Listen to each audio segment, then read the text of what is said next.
Sidang perdana kasus penganiayaan terhadap Kristalina David Ozora dengan terdakwa Mario Dandi Satrio dan Shane Lucas digelar di Pengadilan Negeri Jakarta Selatan, Selasa. Dalam persidangan kemarin, kuasa hukum Shane meminta agar kliennya dipisahkan dari Mario Dandi. Hal itu ditakutkan karena perbuatan putra ex-pejabat Ditjen Pajak, Rafael Aluntri Sambodo itu melakukan intimidasi pada Shane.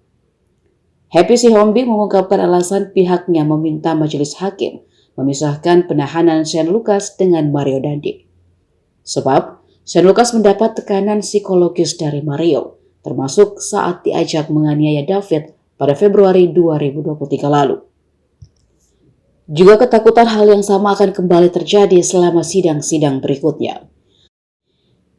Happy khawatir jika Shane Lucas masih satu sel dengan Mario, maka akan mempengaruhi saat menjalani persidangan.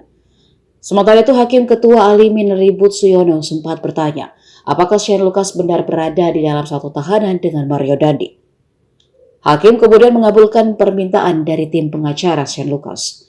Tim jaksa juga tak keberatan jika kedua terdakwa dipisahkan kamar